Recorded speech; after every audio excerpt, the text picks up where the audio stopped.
가겠습니다.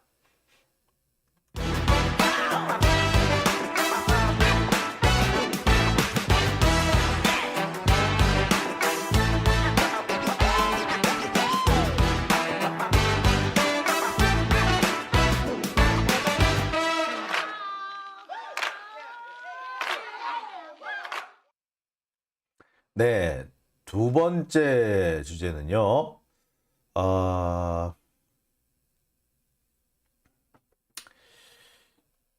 이,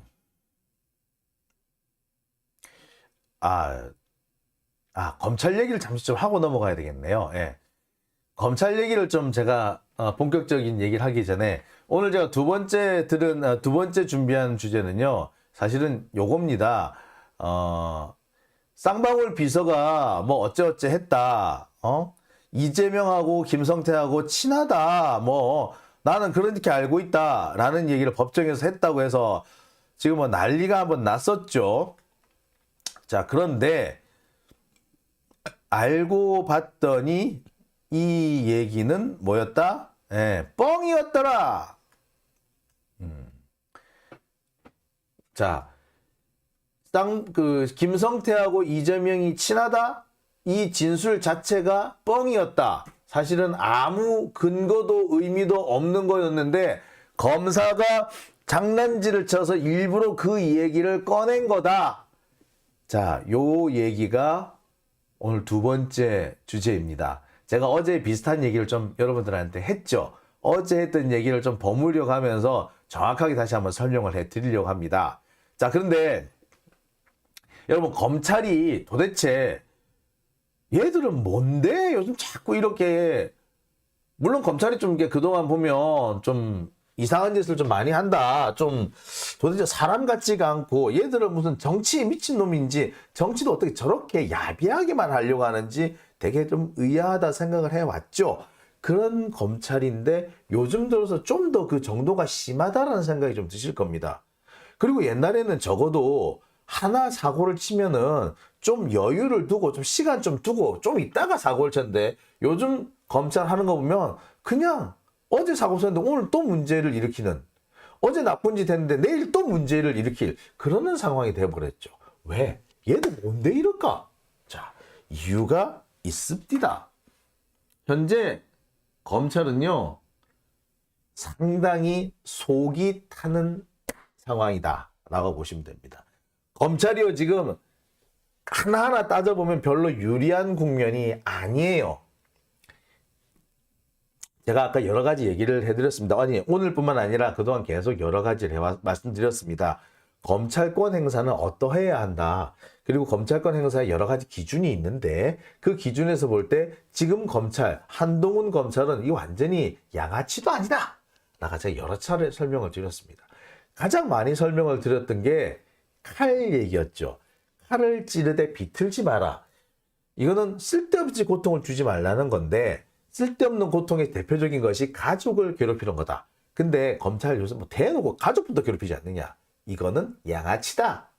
어디 검사가, 한 나라의 사법권의 일부인 검사가 가족을 괴롭혀서 자백을 받아내려고 그래. 그런 야비한 놈이 어디서, 그게 어떻게 검사야. 그거는요 요새는 시골 경찰서 저기 반장들도, 형사 반장들도 안 하는 짓이에요. 절대 그런 짓 안 해. 오히려 그런 사람 절대 그런 짓 안 해. 자, 두 번째는 뭐냐면요. 이 자제의 원칙이라는 게 있다 그랬지 않습니까? 예. 분명히 발동을 해도 상관이 없는 그런 정당한 공권력 발동이 가능한 상황이긴 하나, 자, 사안 자체가 심각한 정치적인 문제를 일으킬 수 있거나 아니면은 재반 세력들 사이에 이해관계가 첨예하게 부딪히는 경우에는 거기에 직접 공권력이 끼어들어 가지고 공권력이 뭔가 판단을 내리려 하지 마라 이거야. 이거는 정치의 영역, 시민의 영역에서 해결해야 되는 것이지 정치가 함부로 끼어들게 된다? 그거 잘못 끼어들었다가 검찰이 정치화된다거나 또는 검찰이 사회적으로 비난의 대상이 될 수 있고 또는 이게 정치적인 문제에 함부로 개입하게 되면 사법 자체가 정치화된다. 이런 점이 있다고 그랬어요. 그래서 함부로 끼어들면 안 된다. 뭐 그런 논리가 있는데 하여튼 뭐 여러 가지 주제가 있습니다. 자, 그렇게 검찰권 행사를 자제해야 되는 여러 가지 이유나 원리들이 있는데 그 원리를 지금 윤석열 검찰, 한동훈 검찰은 하나도 안 지키고 있지. 근데 그러다 보니까 스스로 자꾸 함정에 빠지고 스스로 무리수를 두기 시작하는 거예요. 그렇기 때문에 검찰이 지금 진짜 속타기 시작합니다. 특히 정진상 실장, 이재명 대표와 관련해서는 검찰이 상당히 지금 사실은 곤욕을 치르고 있어. 왜? 지금쯤 되면 뭐가 나와야 돼. 하다못해 조국 전 장관도 표창장이 나왔잖아. 그게 안 나오는 거야. 분명히 표창장이 나올 줄 알았는데 그것조차 안 나오는 거지 이제. 미칠 거 아니에요 지금. 도는 거야 도는 거. 자, 그러니까 대도 안 하게 성남FC 그게 무슨 뇌물이야. 어? 자, 그 다음에 뭐 받지도 않은 대장동 돈 받았다고 지금 억지를 부리고 있잖아요. 뭐 그러면서 뭐 배임죄?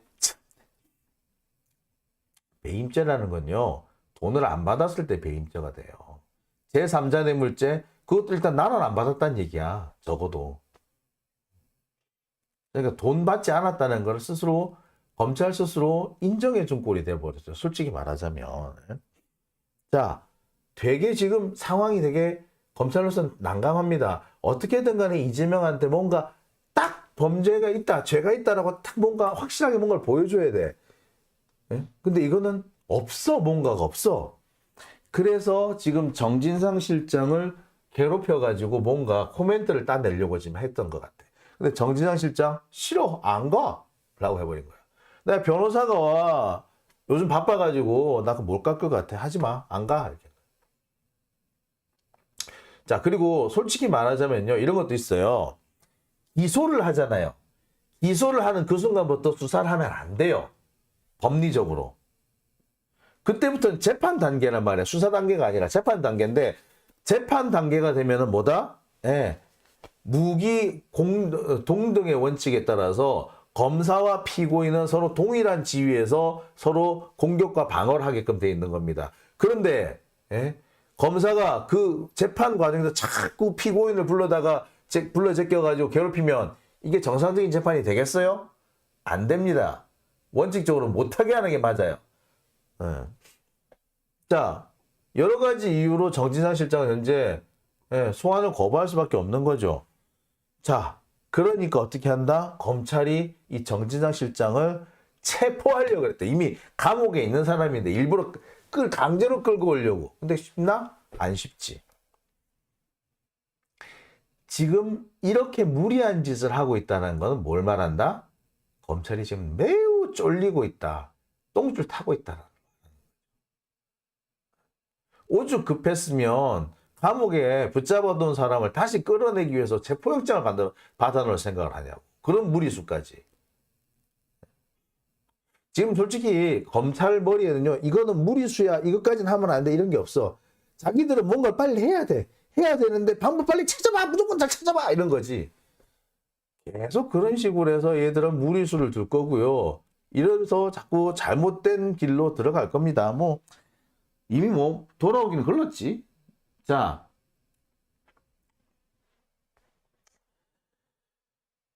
검찰이 무리한 짓을 한 대표적인 사건 하나가 이거였습니다. 쌍방울 전 비서실장이 이재명과 김성태 가까운 관계다라는 식으로 언론 플레이를 합니다.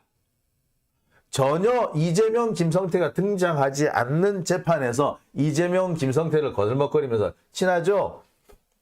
그 지난번 검찰 진술에서 이렇게 진술하셨죠? 라고 묻는 거죠. 언론 플레이용 질문이었던 거죠. 근데 언론 플레이용 질문이었는데 그나마 허위 사실이었습니다. 야, 정말 검찰 이런 거 보면 야비하지 않나요? 일부러 이재명 대표가 나 김성태랑 안 친해. 그 얘기를 하니까 거기 맞춰가지고 반박을 자기들 직접 하지 못하니까 이런 식으로 반박 자료를 일부러 우회해가지고 만들어낸다? 그런데 알고 봤더니 그 내용이 거짓말이었다? 예. 말이 되냐고. 정치인 하나를 죽이기 위해서 검찰이 거짓말을 하고 있는 거고, 거짓말 정도가 아니라 거짓 증거를 조작하고 있는 거잖아요. 이게 이래 놓고도 이게 얘들이 검사가 맞나? 자, 계속 한번 좀 해볼게요. 쌍방울 전 비서, 회장 비서가 검찰 진술서에서는 일단 그렇게 얘기를 해요. 이재명과 김성태가 친하다. 말한 식으로 얘기했다는 거야. 그런데 제가 어제도 말씀드렸죠. 그 진술서는 엉터리입니다. 못된 검사나 못된 변호사들이 부정적인 질문과 긍정적인 질문을 뒤섞어 넣어서 일부러 의도적으로 부정적인 질문조차도 긍정으로 답을 받아내기 위해서 장난질을 치는 꼼수다. 많이 쓰는 수법이다. 라고 얘기를 했죠. 질문을 하려면 한 가지만 해야 되는데 두 가지, 세 가지, 네 가지를 하면서 도대체 내가 뭐에 대해서 답해야 되지? 1번은 틀렸고 2번은 맞는지 틀린지 모르겠고 3번은 맞는 것 같고 4번은 내가 모르는 부분인데 자 그러면은 맞나요? 아닌가요? 라고 했을 때 나는 뭐라고 답해야 되지? 자, 애매하죠? 이때 대부분의 사람은 아마 그럴 거예요. 라는 식으로 넘어가 버립니다. 자, 이런 거죠. 자, 피고 내 말 잘 들으세요. 이화영 의원, 김태년 의원, 이재명 지사, 또 이해찬 의원, 요 네 사람 다 김성태하고 친하죠? 이해찬은 나이가 많아서 김성태는 아는 척도 안 했고, 김태년 의원도 별 볼 일 없었고, 이화영 의원하고 친한 것 같은데, 이재명은 친한지 아닌지 내가 잘 모르는데, 내가 뭐라고 답해야 되지? 대부분의 사람이 이럴 때, 뭐 그럴 거예요. 이렇게 대답을 해요. 이런 답을 일부러 유도하는 거죠. 검찰의 이런 질문이 그래요. 한 가지만 해야 되는데 세 가지, 네 가지를 막 섞어가지고 질문함으로써 이 세 가지, 네 가지 중에는 부정적인 답변을 할 수밖에 없는 것도 포함되어 있는데 긍정적인 거 하나를 딱 집어넣어가지고 전부 다 긍정으로 유도를 하는 거야. 이게 검사들이나 못된 변호사들이 자주 쓰는 방법이에요. 제가 분명히 말씀을 드렸습니다. 자, 이 역시도 쌍방울 전 비서의 발언 내용도 보면은 딱 그 상황이었어요. 자, 보실까요? 심지어 CBS 같은 경우에는 이재명 모른다고 했는데 첫 번째부터 삐걱 이러면서 아예 대놓고 비난하는 기사를 썼습니다. 그러니까 검찰의 주장을 확인도 검증도 하지 않고 기자가 2차 가해에 나선 거죠. 이쯤 되면은 언론이 미쳤다고 봐야 되지. 이재명은 모른다고 그랬는데 야 희한한 진술 나왔네. 와 이재명 죽었다. 좆됐다. 이런 식으로 하는 거 아니에요. 그런 식으로 하려면 그런 식으로 사람을 이렇게 비아냥거리려면 확인은 하고 비아냥거려야 될 거 아니야. 그냥 이 사람이 그냥이냐고. 야당 대표 아니야. 77.77%. 응? 대선에서 거의 국민의 절반 정도를 지지를 받았던 엄청난 사람인데 그 사람을 비방을 하면서 이렇게 최소한의 확인 절차조차 안 거치느냐 말이야. 자, 더군다나 노크뉴스 같은 데서 이딴 식으로 해도 돼? 옛날에 이런 식으로 기사 쓰면 박살났거든요. 근데 포털이 배려놨어요.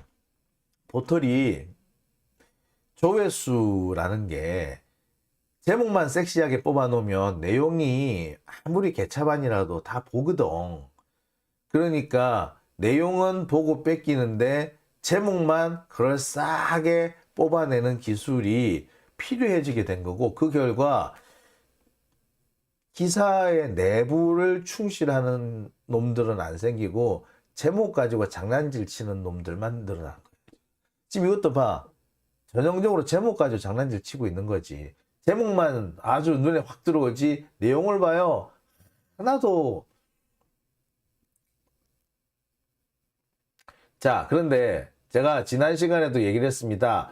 이재명과 김성태가 친하다라는 이 증언은 사실은 검사의 장난질이다. 아까도 드렸듯이 왜 그랬느냐? 자주 쓰는 트릭이다. 특히 이번 것 역시 너무나도 자주 쓰는 트릭이라는 게 이미 드러났다. 자, 내용을 한번 볼게요. 자, 이렇게 되어 있습니다.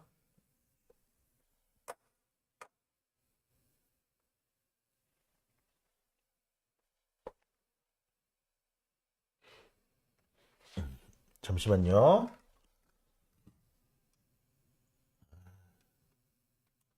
자, 이렇게 되어 있습니다.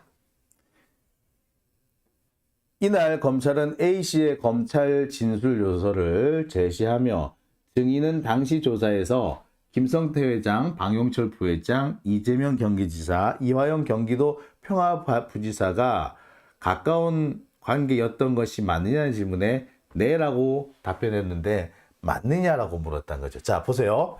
김성태, 방용철, 이재명, 이화영 이렇게 4명이에요. 자, 친하게 지냈다면 이 4명이 다 친하다는 거야? 방용철하고 이재명은 서로 좀 껄끄럽지 않나요? 그죠? 네? 나는 그렇게 알고 있거든? 자, 4명끼리 겉으로는 다 친해 보이지만 내부적으로 사람 사이에 갈등이 있을 수도 있는 거 아니야? 근데 이 질문을 보면은 이 사람들이 방용철, 김용태, 이재명, 김성태, 이화영, 김성태 이렇게 가깝다는 거야? 아니면 이 4사람들이 다 가깝다라는 거야? 애매하죠. 그리고 보면은 김성태랑 방용철은 가까울 수 있지만 김성태랑 이화영은 가까울 수 있지만 김성태랑 이재명이 가까운지 안 가까운지 잘 모르죠. 비서도 마찬가지였을 거예요. 그런데 굳이 하나하나 설명하기 귀찮잖아. 그리고 혹시 실수를 하면 또 내가 괜히 나중에 욕먹을 수도 있겠다는 생각이 들겠죠. 그래서 이럴 때는 그냥 적당히 네 하고 넘어가 버리는 겁니다. 자, 그런 방식으로 해서 원하는 답을 유도할 때 검사들이 많이 써요. 이런 방식을. 너무 뻔한 수법이었어. 그리고 이거를 다시 언론 플레이에 쓴 거예요. 진짜 이건 뻔한 수법이에요, 이거.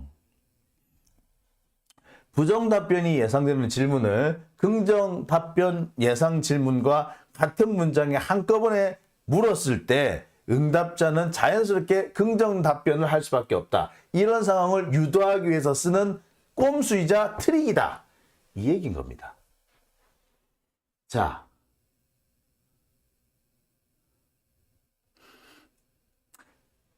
근데 제가 이렇게 기자들을 요새 왜 이렇게 엉터리로 기사 쓰는지 모르겠다라고 비난을 하지만 그래도 나름 또 제 일을 하는 애들이 있긴 있나 봐요. 연합뉴스에서 쌍방울 전 비서실장 이재명 김성태 친분설은 들은 얘기. 진짜로 친한 건지는 나 잘 모르고요. 그냥 그렇다고 해서 그냥 제가 그렇게 얘기한 거예요. 라는 거예요. 회사에 그것도 누구한테 정확하게 들은 얘기도 아니고 누가 이 얘기를 하던데 친하답니다가 아니라 회사 소문에 친하대요. 이거는 전언도 아니고 풍문이잖아. 풍문을 전해주는 건데 이게 증거 능력이 있나요? 그 풍문을 전해 듣고 친하대요? 뭐 얘기했는데 이거를 기사랍시고 써제끼면서 이재명이 거짓말했다는 식으로 몰아가는 게 과연 괜찮은가요? 지금 기자들 다 이거 반성문 써야 돼 사실. 못된 짓 한 거예요 이거는. 풍문 소문도 아니고 풍문이잖아. 어? 풍문을 증언으로 포장을 해가지고 검사가 납을 냈는데 퍼뜨렸는데 그걸 검증을 안 하고 마구 써제끼게 되는 바람에 지금 재판 당사자인 이재명은 상당히 명예가 훼손이 된 거야. 자, 여기 보세요. 회사에서 돌던 가까운 관계의 얘기를 검찰 조사에 회사에서 돌던 얘기라는 거 아니야. 소문이 났다고 풍문이 그랬다고 우우우 풍문으로 들었어 이거 아니에요. 에? 풍문으로 들었어? 아이 진짜 이게 법정에서 증거가 됩니까? 풍문이? 자, A씨는 18일 연합뉴스와의 통화에서 대북 사업을 하면서 쌍방울이 경기도와 교류했기 때문에 김 대표와 이재명 대표와 김 전 회장이 가깝다는 회사에서 돌던 얘기를 들은 것이다. 양측이 어떤 사이인지 개인적으로 모른다. 됐죠? 이게 정상적인 얘기죠, 이 사람 내에. 예? 이 사람은, 그러니까 제가 말씀드린 내용이 그대로 다 들어갔습니다. 정확하게 모르는데 그냥 뭉뚱그려가지고 이화영하고 김성태하고는 친한 게 맞아요. 그러니까 이화영을 거기다 같이 끼워 넣어가지고 나머지도 다 친한 것처럼 긍정적인 답변을 유도한 겁니다, 검사가. 두 번째, 이거를 또다시 거론을 했어. 더군다나 이게 필요해서 재판 진행 과정상 필요해서 물어본 게 아니라 일부러 이 질문을 꺼내서 한 거야. 그래서 언론 플레이를 하려고. 야비한 행동이죠, 검사가. 그런데 기자가 그거를 검증을 하고 걸러내야지. 검사가 이렇게 야비한 짓도 하네 라고 걸러줬어야 정상인데 이걸 그대로 와 뉴스다 라고 기사 써버렸어. 근데 알고 봤더니 헛짓거리였네. 이러면 안 되는 겁니다. 우리나라 검언유착은 사실 이런 데서 검언유착이 있는 거예요. 검사가 국민을 속이기 위해서 기자들한테 거짓부렁을 했는데 기자들이 그걸 걸러낼 수 있는 능력이 없는 거야. 검언유착의 시작이 그거예요.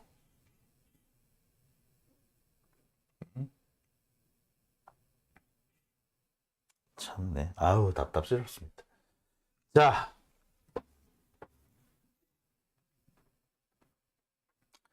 자, 여튼 뭐 여기까지 하고요. 자, 제가 기자로서 이제 후배들을 가르칠 때 저는 그런 얘기를 했었어요. 검사는 거짓말 한다. 한다. 왜? 검사는 검찰 조직이라는 조직을 대표해서 하기 때문에 거짓말을 할 때 전혀 죄의식이라는 게 없더라. 일반 회사의 홍보실 이런 사람들도 봐라. 개인적으로 보면 참 선량한 사람들은 착한 사람들인데 회사 이름으로 나쁜 짓을 너무나도 많이 한다. SPC 같은 데 봐라. SPC 거기 직원들, 홍보실 직원들 정말 착하고 사람 좋은 사람이거든요. 벌레 하나 못 죽이는 사람 되게 많아요. 근데 SPC에서 지금 어떻게 합니까? SPC 홍보실에서 뭐 합니까? 산재로 죽은 노동자들 비하한다든지, 지금 SPC 때문에 사실 피해를 입은 가맹점주들한테 가맹점주를 괴롭히는 거 앞장서서 하고 있잖아요. 즉, 개인의 행동하고 조직의 행동하고는 다른데 특히 검사가 그렇다. 그러니까 검사는 거짓말한다. 따라서 거짓말한다는 생각을 하고 그 사람의 말을 들어라. 그 얘기를 하거든요. 특히 검사가 이렇게 다양한 꼼수를 부릴 수 있다라는 겁니다. 이렇게 제가 아까 말씀을 드렸습니다. 여러 개의 질문을 섞어서 하는데 어떤 질문은 긍정적인 답변이 예상되고 어떤 질문은 부정적인 답변이 예상이 되는데 이 두 개를 섞어서 딱 던져버리면 긍정적인 답변을 유도를 하게 된다. 또 한 가지는 뭐냐면 여기 아까도 보셨듯이 소문은 들었어요. 그런 소문이 있어서 얘기한 거예요. 라고 하잖아요. 그런데 검사가 자기한테 필요한 그런 답변이 있으면 그런 소문은 못 들었어요. 자기는 어떤 수단과 방법을 가리지 않고 이재명과 김성태가 친하다는 진술을 받아내야 돼. 근데 이 사람은 안 친해요. 저 사람 만나지도 않았을걸요? 라고 얘기를 한다. 그러면은 어떻게든 간에 이 사람한테 뭔가 진술을 받아내야 될 거 아니야. 그럼 이렇게 하는 거야. 아니 그거는 본인이 잘 몰라서 그런 거 아닌가요? 본인이 다 아는 거 아니잖아. 그렇겠죠. 뭐 소문 같은 거 안 돌았어요? 소문도 많이 돌지 않나? 그러면서 이재명하고 김성태 회장하고 친하다 뭐 그런 소문은 없었어요. 소문은 있었죠. 그래요? 그러면 소문 있었다고 이렇게 씁시다. 이렇게 하는 거예요.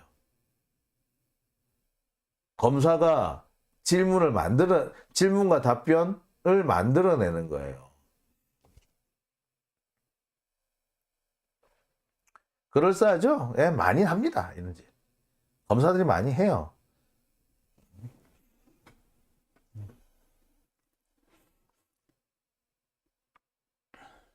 참 답답합니다.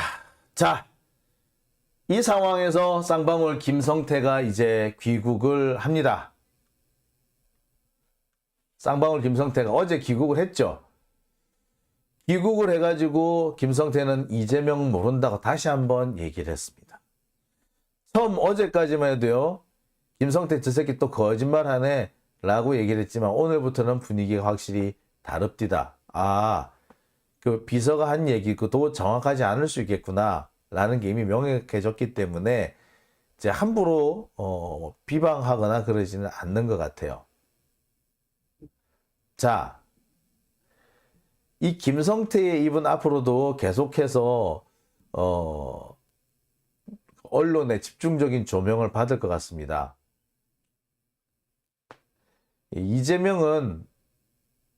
김성태는 자기는 이재명도 모르고 돈 자체가 흘러간 게 없다.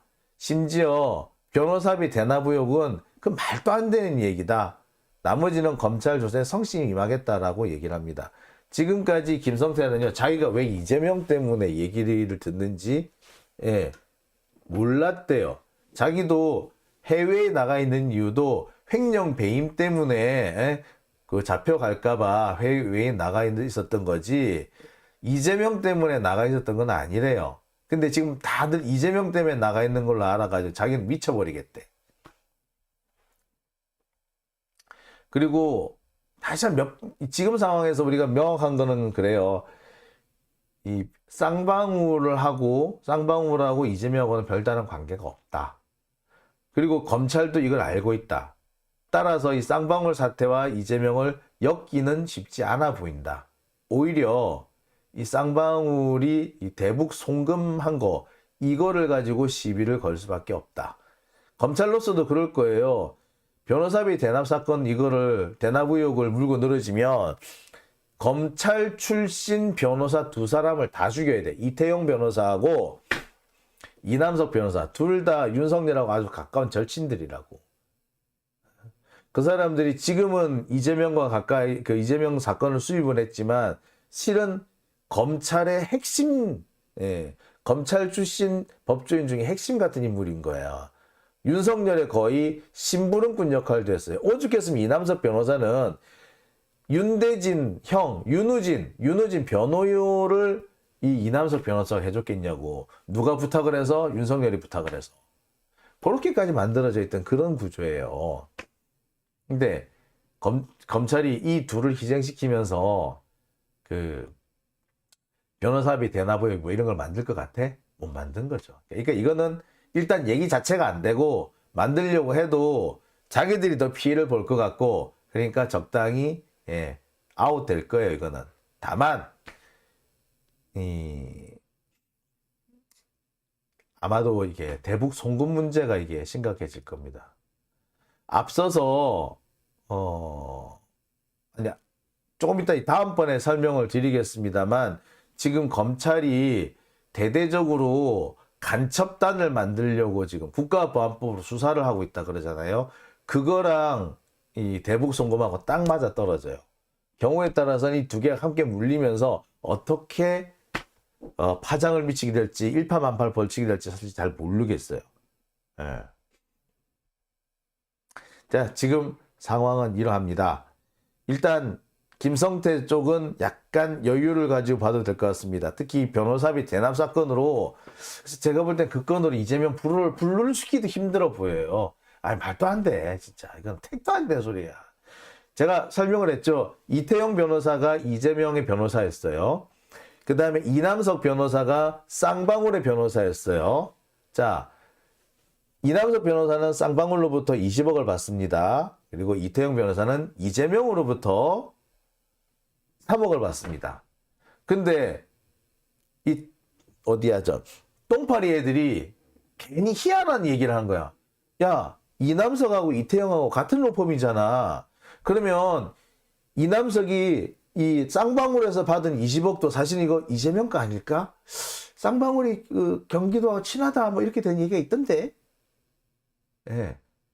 그런 말도 안 되는 상상을 갖다 붙인 거야. 그래. 그러면은 야, 이재명 이 변호사비는 3억이 아니라 25억이네, 23억이네 라고 해서 그냥 몰고 간 거야. 그냥 말도 안 되는 걸 몰고 간 거예요. 그냥 그래 놓고 증거를 나중에 만들죠. 검사 새끼들처럼. 똥파리들도. 똥파리들이 하는 짓이 검사들이 하는 거랑 똑같아요. 얘네들은 민주진보진영 아닙니다. 얘들은 하는 짓거리를 봤을 때 얘들은 적폐예요. 적폐의 밀정입니다. 도대체 민주진보진영이라면 할 수 있는 짓이 아니야. 아니 아무리 그렇지만 자기가 원하는 질문을 유도하기 위해서 변호사님 제가 20억 수임료를 드려야 되는데 3억밖에 없어요. 이재명한테 20억 받으셨대죠? 아유 참. 아유 그 유명한 변호사님인데. 저도 20억 드려야 되는데 이재명 대표처럼.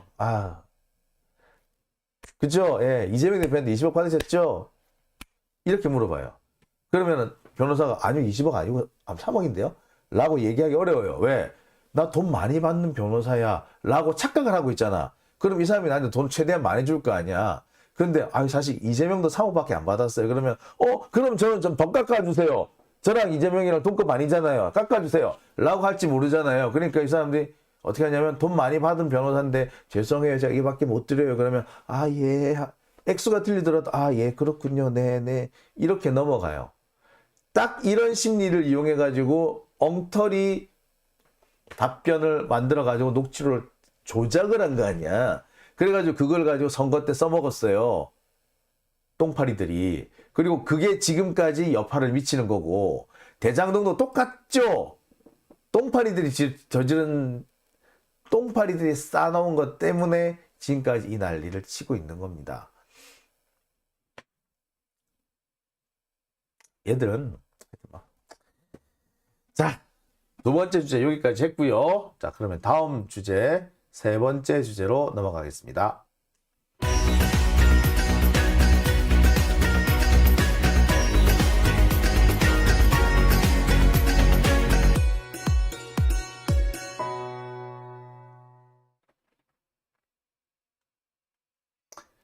자, 세 번째 주제는